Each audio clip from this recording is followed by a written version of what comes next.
তাদের নেত্রীকে মুক্ত করার জন্য তারা একটা বালু ভর্তি ট্রাক সরানোর সক্ষমতা তারা দেখাইতে পারে নাই। সেদিন ওই বালু ভর্তি ট্রাক সরানোর জন্য ইসলামী ছাত্র শিবিরের ভাইয়েরা সেখানে গিয়ে শহীদ হয়েছিল। তাদের কোনো ছায়াও আমরা সেখানে রাজপথে দেখতে পাই নাই। বড় গর্ব করে আমাদেরকে বলে, তোমরা গণতান্ত্রিক 15 বছরের আন্দোলনে কোথায় ছিলা? যারা আমাদেরকে বলে তাদেরকে আমরা বলেছি যে গুম কমিশন যে রিপোর্ট পেশ করেছে সেখানে 31% গুমের ঘটনা। একক ছাত্র সংগঠন হিসেবে একমাত্র ইসলামী ছাত্র শিবিরের জনশক্তিদেরকে 31% গুম করা হয়েছে। আর তোমাদের রাজনৈতিক দল, সকল দল অঙ্গ সংগঠন মিলে 35% গুমের ঘটনা ঘটেছে। তারপরেও তোমরা দেখো না 15 বছর আমরা কোথায় ছিলাম। আফসুস হয় তাদের। তারা নানা ধরনের ন্যারেটিভ, বস্তা বসা, সেই চেতনার ব্যবসাগুলো নিয়ে এসে আবার বিভাজনের রাজনীতি করে এই দেশের সম্পদগুলো লুটে পুটে খেতে চায়, এদেশের মানচিত্রকে কামড়ে খেতে চায়, এদেশের সুপ্ত বারুদ গোলা নিয়ে এ জাতিকে নিয়ে আবার সিনেমিনি খেলার স্বপ্ন তারা দেখতে চায়। আমরা তাদের বলছি, ফ্যাসিবাদ বিদায় নিয়েছে, এই তরুণ সমাজ রাস্তায় দাঁড়িয়ে জীবন দিয়েছে, একটা গুলি করে একটা যায় আর বাকিগুলো সব থেকে যায়। এই কথাগুলো এখনো জলজ্যান্ত অবস্থায় রয়েছে। শহীদের রক্তের দাগ এখনো শুকায় নাই, জমিন এখনো সিক্ত হয়ে আছে। এমতো অবস্থায় আবার ভোট চুরি করার পায়তারা করলে এর তীক্ষ্ণ জবাব তোমাদেরকে দিয়ে দেওয়া হবে।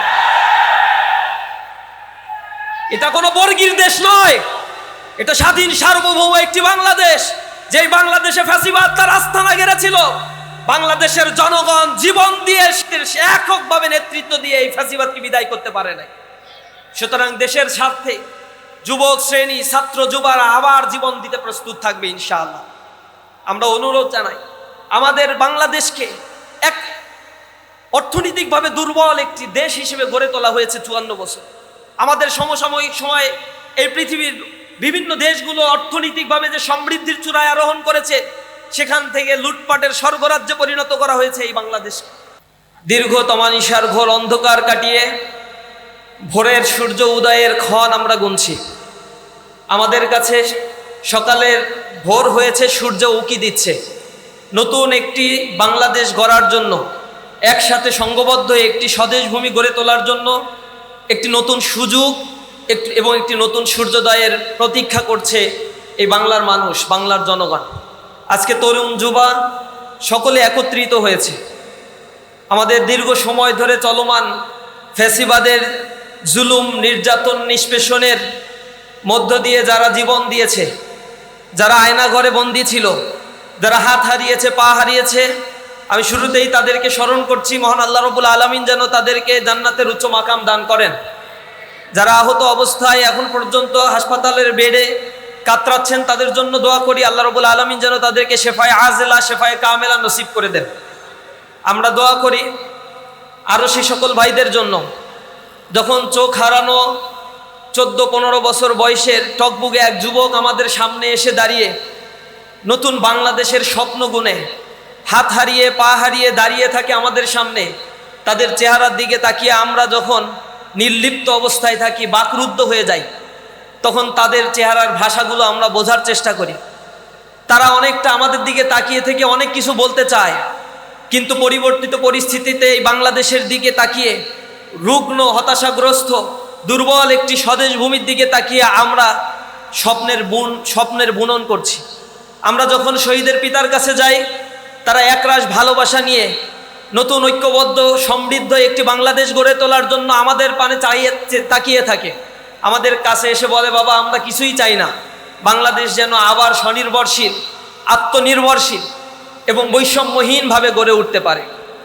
আমরা হতবাক হয়ে যাই যখন শহীদের গর্ভধারিণী মাতারা আমাদের সামনে দাঁড়িয়ে বলে, বাবা আমার সন্তান এই পৃথিবীর আলো বাতাস থেকে চিরবিদায় নিয়ে চলে গিয়েছে, তাতে আমার কোনো আফসোস নাই, কিন্তু এই সন্তান হারিয়েছি, এর বদৌলতে যদি একটি সুন্দর বাংলাদেশ আমরা দেখতে পাই, এটাই হবে আমাদের ত্যাগের সর্বশ্রেষ্ঠ উপহার।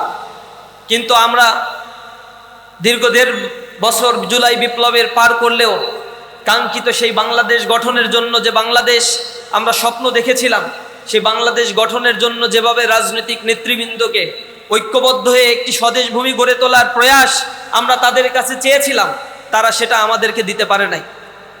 আমরা বুঝেছিলাম যে দুর্যোগ ঘন ঘোরতম অন্ধকারের মধ্যে যারা দীর্ঘ জুলুম নির্যাতন নিষ্পেষণের পথ মারিয়ে এই পর্যায়ে উপনীত হয়েছে, তারা হয়তো জনগণকে সাথে নিয়ে একটি ঐক্যবদ্ধ সোনালী বাংলাদেশ গড়বে।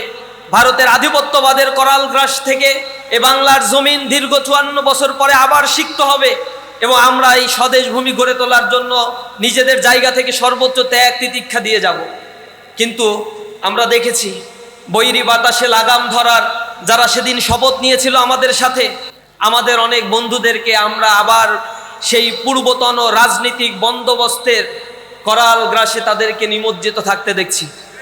আমরা এই রাজনীতিবিদদের চেহারায় তখন দেখেছিলাম তারা আমাদেরকে আশাহত করেছিল, আশান্বিত করেছিল, আমাদেরকে বলেছিল আমরা যদি ক্ষমতায় যেতে পারি তাহলে আমরা ফ্যাসিবাদ আওয়ামী দুঃশাসনের এই অবসান আমরা ঘটাবো।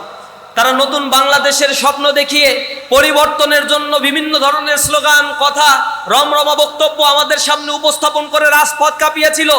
তখন জনগণ তাদের উপরে আশা রেখেছিল। কিন্তু আমরা দেখেছি তারা যখনই জুলাই পরিবর্তন হয়েছে সেই জায়গায় রিপ্লেস হয়ে একই রকম চাঁদাবাজি, টেন্ডারবাজি, আন্তঃকন্দলে নিজেদের দলের নেতাকর্মীদেরকে হত্যা করা। এই ঢাকায় মিটফোর্ডের সামনে বর্বরচিত ইতিহাসের সাক্ষী তারা হয়েছে, যেখানে আইয়ামে জাহেলিয়াতের মতো পাথর নিক্ষেপ করে প্রকাশ্য দিবালোকে মানুষকে হত্যা করা হয়েছে। সাদা না দেয়ার কারণে ধরে ধরে জবাই করে হত্যা করার ঘটনা জুলাই পরবর্তী আমরা দেখেছি। অপরাধীদেরকে যখন গ্রেপ্তার করা হয়েছে আমরা দেখেছি থানা ঘেরাও করা হয়েছে, থানাও ঘেরাও করে পুলিশকে জিম্মি করে সে অপরাধীদেরকে ছাড়িয়ে নিয়ে আসা হয়েছে। আমরা এজন্য তো দাঁড়িয়ে থেকে জীবন দেয় নাই আমাদের শহীদের ভাইয়েরা, আমাদের মায়েরা তাদের সন্তান এজন্য হারায় নেই।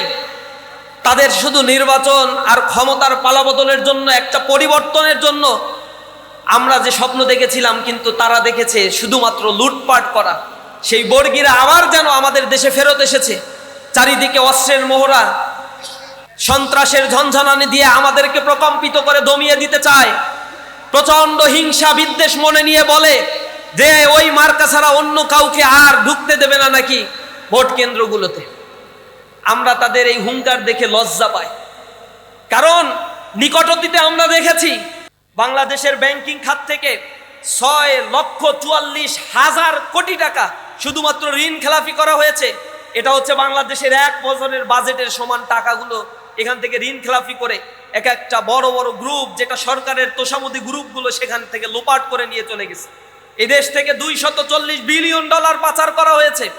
এদেশের মানুষ এখনো পর্যন্ত 3 ভাগের 1 ভাগ মানুষ they are living below the poverty line. 6,20,00,000 মানুষ দারিদ্র সীমার নিচে বসবাস করে। বাংলাদেশের 54 বছর পরে এসে আমাদেরকে এই সমীক্ষাগুলো দেখতে হচ্ছে। ঢাকা সিটি আজ বিশাল এক মেগা সিটিতে পরিণত হয়েছে, যেখানে সেকেন্ড লার্জেস্ট ওয়ার্ল্ডের মধ্যে মেগা সিটি এখন পরিণত হয়েছে। কোটি কোটি মানুষ তাদের কর্মসংস্থানের জন্য এই সিটিতে এসে বাসা বাঁধছে। ভালনারেবল সিটিতে পরিণত হয়েছে, মানুষের থাকার উপযোগী নয়। বাংলাদেশের বায়ু দূষণ, ঢাকা সিটির বায়ু দূষণ, শব্দ দূষণ এখন মানুষের জীবন যাপনের মাত্রা ছাড়িয়ে গিয়েছে। যে কোনো ধরনের ভয়ানক ভূমিকম্প, 6.5 রিক্টার স্কেলের ভূমিকম্প যদি এই ঢাকা সিটিতে হয়, তাহলে এখানে যে ক্ষয়ক্ষতি হবে তার উদ্ধার কার্য পরিচালনা করতে অন্তত বাংলাদেশের বর্তমান যে সক্ষমতা রয়েছে, এই সক্ষমতায় 10 থেকে 15 বছর সময়ের প্রয়োজন হবে। লক্ষ লক্ষ মানুষ সেখানে মৃত্যুবরণ করতে পারে এই আশঙ্কা করা হয়েছে। তাহলে এই আশঙ্কা তো আজকে একদিনে তৈরি হয় নাই। কেন এই ঢাকা সিটিকে প্ল্যান হয়ে তো গড়ে তোলা হলো না? কি কারণে এটাকে সবচেয়ে নোংরা একটা শহরে, পৃথিবীর সবচেয়ে নোংরা একটা শহরে পরিণত করা হলো? কাদের স্বার্থে? কাদের স্বার্থে স্যাটেলাইট সিটি গড়ে তোলা হয় নাই? কাদের স্বার্থে অর্থনৈতিক হাবগুলো ডিসেন্ট্রালাইজ করা হয়নি? কি কারণে মানুষের কর্মসংস্থানগুলো পুরো বাংলাদেশ ব্যাপী বিস্তৃত করা হয়নি? কি কারণে উত্তরবঙ্গের ডেভেলপমেন্ট প্রজেক্ট, তিস্তা প্রজেক্ট বাস্তবায়ন করা হয় নাই? কি কারণে যুব শ্রেণীকে কর্মসংস্থানের মতো উপযোগী করে বিদেশে তাদের কর্মসংস্থানের সৃষ্টি করা হয় নাই? এগুলো আমাদের মনে প্রশ্নের উদ্বেগ ঘটিয়েছে।